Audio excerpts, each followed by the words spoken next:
নমস্কার, care and cure চ্যানেলে আপনাদের স্বাগত।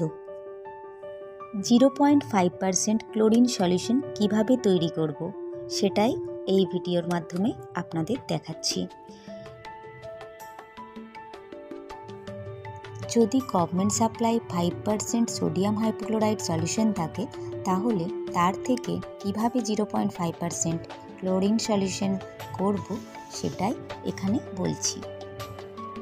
এটা করার জন্য যেই ফর্মুলাটা ইউজ করি সেটা হলো H/D-1 সমান যেই পরিমাণ জল নিতে হবে।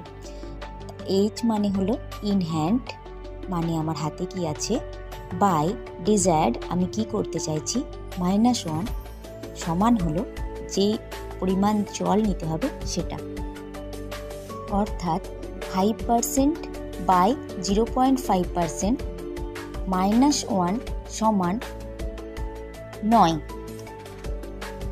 তাহলে আমাদের 9 ভাগ জল আর 1 ভাগ 5% হাইপোক্লোরাইট সলিউশন নিতে হবে। তাহলে 1 লিটার 0.5% হাইপোক্লোরাইট সলিউশন বানাতে হলে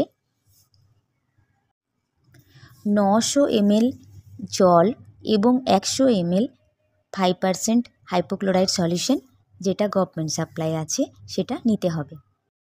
আশা করি আপনারা বুঝতে পেরেছেন যে 0.5% ক্লোরিন সলিউশন কিভাবে বানাতে হবে 5% সোডিয়াম হাইপোক্লোরাইট সলিউশন থেকে।